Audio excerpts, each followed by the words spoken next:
জুলাই বিপ্লবের ঘোষণাপত্র তৈরিতে অন্তর্বর্তী সরকার দৃশ্যমান কোনো পদক্ষেপ নেয়নি অভিযোগ করেও অবিলম্বে ঘোষণাপত্র প্রকাশের তাগিদ দিয়েছেন বৈষম্য বিরোধী ছাত্র আন্দোলনের অন্যতম সমন্বয়ক হাসনাত আব্দুল্লাহ। এ সময় জুলাই বিপ্লব পরবর্তী করণীয় সম্পর্কে মানুষের প্রত্যাশা জানতে আগামী 6 থেকে 11 জানুয়ারি পর্যন্ত দেশব্যাপী জনসংযোগ কর্মসূচি ডাক দিয়েছে জাতীয় নাগরিক কমিটি ও বৈষম্য বিরোধী ছাত্র আন্দোলন। রাজধানীর বাংলা মোটরের প্রধান কার্যালয়ের সংবাদ সম্মেলনে এই যৌথ কর্মসূচির ঘোষণা দেন সমন্বয়করা।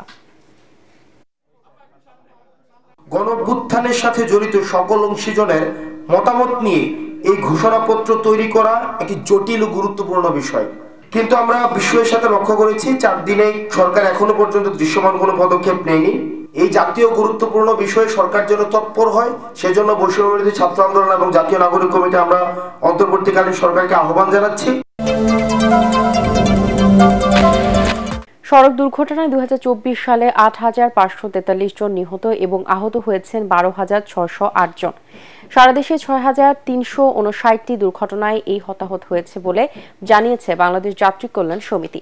ঢাকা রিপোর্টার্স ইউনিটির সাগররুনি মিলনায়তনে এক সংবাদ সম্মেলনে সমিতির মহাসচিব মোজাম্মেল হক চৌধুরী বলেন, রেলপথে 497টি দুর্ঘটনায় নিহত হয়েছেন 512 জন এবং আহত হয়েছেন 315 জন। নৌপথে 118টি দুর্ঘটনায় 182 নিহত ও আহত 267 জন এবং নিখোঁজ আছেন 155 জন।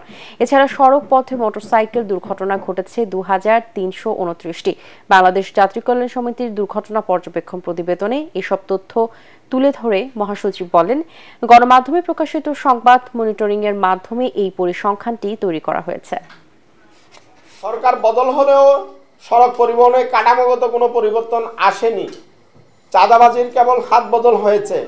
ফিটনেসবিহীন যানবাহন এখনো সড়কে চলছে, আইনের অপপ্রয়োগ চলছে, বিআরটিএ রাজস্ব আদায়ে ব্যস্ত, ট্রাফিক বিভাগ জরিমানা আদায়ের প্রতিযোগিতায় লিপ্ত, দুর্ঘটনায় সংঘটিত হওয়ার যাবতীয় উপাদান সড়কে বিছিয়ে রাখা হয়েছে।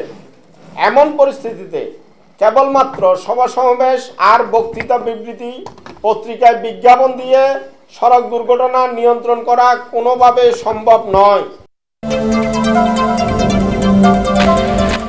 এবারের ইজতেমায় সাতপন্থীদের অংশ নেওয়ার নৈতিক কোনো অধিকার নেই বলে মন্তব্য করেছেন খেলাফত মজলিসের মহাসচিব মাওলানা মামুনুল হক। রাজধানীর কাকরাইল মসজিদে তাবলিগের চলমান ইস্যুতে আয়োজিত এক সংবাদ সম্মেলনে তিনি বলেন, যাদের হাতে রক্তের দাগ তারা কোনো ইজতেমা করতে পারে না।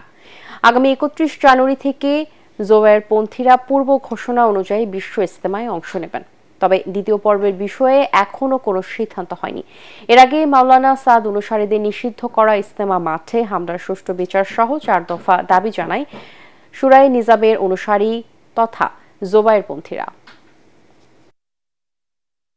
17 তারিখের এই হত্যাকাণ্ডের পরে যাদের হাতে টঙ্গীর ইজতেমার মাঠ সাধারণ নিরীহ মুসল্লিদের রক্তে রঞ্জিত হয়েছে, তাদের আসলে সেখানে ইজতেমা করার নৈতিক কোনো অধিকার থাকে না।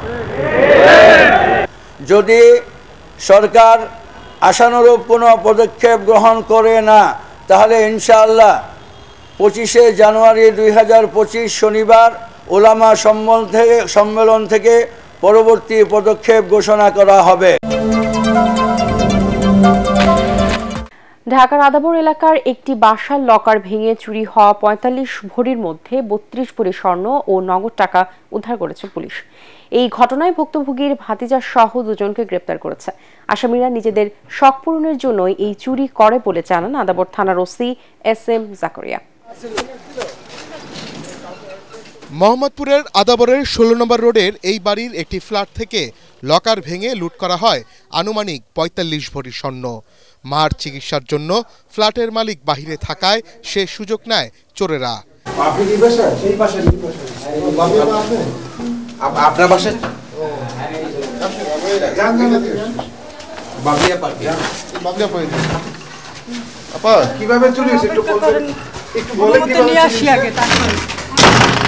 এই ঘটনায় মামলা করা হয় আদাবর থানায়।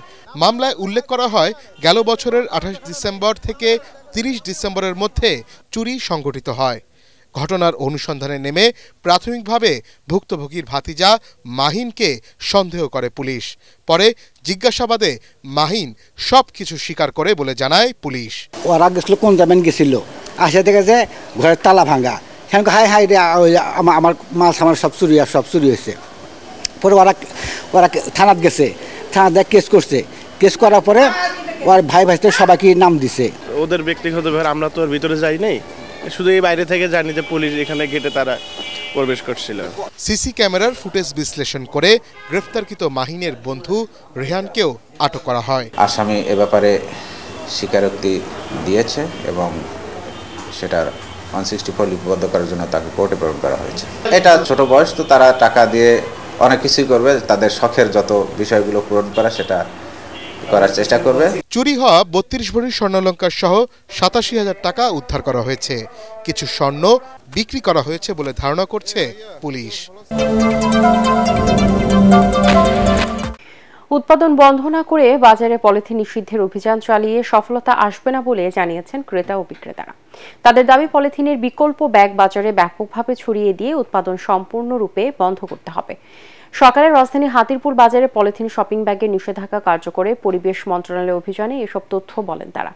এ সময় বাজার মনিটরিং টিমের সভাপতি অতিরিক্ত সচিব স্বপন কুমার বিশ্বাস বলেন, শুধু বাজারেই নয়, উৎপাদন পর্যায়েও তাদের অভিযান অব্যাহত রয়েছে।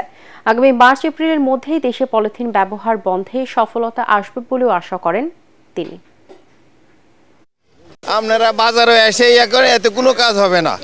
আজকে এক টন আসছেন, কালকে আবার ওই যে আসে সেই থাকবে। আপনারা ফ্যাক্টরি বন্ধ করেন, 1, 2 নম্বর হইলে পলিথিন বানাবার জন্য যেসব ইনগ্রেডিয়েন্ট লাগে এগুলা ইম্পোর্ট বন্ধ করেন। ওইগুলো না করে এখানে এসে বাজারে এসে করেন। 216টি মোবাইল কোর্ট পরিচালিত হয়েছে, সংখ্যা 216টি। এখানে 438টি প্রতিষ্ঠানকে বিভিন্নভাবে দণ্ডের আওতায় নিয়ে আসা হয়েছে, জরিমানা করা হয়েছে 28,73,300 টাকা। উৎপাদন নিয়েও আমাদের ভাবনা এবং কর্মকাণ্ড অব্যাহত রয়েছে। আমরা সেখানেও সুদৃঢ় অবস্থান আছে। শুধু কি সেটা ভাবনা এবং না কর্মকাণ্ড আপনারা শুধু বলবো যে খুব শীঘ্রই এটাও সুফল দেখতে পাবেন যে উৎপাদনের বিরুদ্ধে আমাদের। চলতি মাসের 12 তারিখ থেকে ঢাকা শহরের 20টি পয়েন্টে সাশ্রয়ী মূল্যে ডিম, ফ্রোজেন মুরগি ও কৃষিজাত পণ্য বিক্রি করবে বাংলাদেশ পোল্ট্রি অ্যাসোসিয়েশন। আসন্ন রমজান মাস উপলক্ষে স্মার্ট বাজার ব্যবস্থাপনার উদ্যোগে এই কর্মসূচি নেওয়া হয়েছে বলে জানান সংগঠনের কর্মকর্তারা। তারা বলেন, পর্যায়ক্রমে বিক্রয় কেন্দ্রগুলোর পরিসর বাড়িয়ে 100-তে উন্নীত করা হবে। ঢাকা রিপোর্টার্স ইউনিটির নজরুল হামিদ মিলনায়তনে আয়োজিত সংবাদ সম্মেলনে এসব কথা জানানো হয়।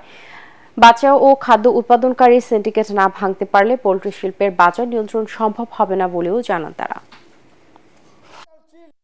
ডিম মুরগির বাজার অস্থির হওয়ার জন্য প্রধান কারণ হচ্ছে পোল্ট্রি ফিড এবং বাংলাদেশের ব্রিডার অ্যাসোসিয়েশন, তা হচ্ছে Kazi farms, Nahar agro, Nourish company, Paragon, peoples and poultry hatchery limited. আমরা সকলে মিলে ঐক্যবদ্ধ হয়ে সরকারের সাথে কাজ করে আমরা সিন্ডিকেট মুক্ত করব।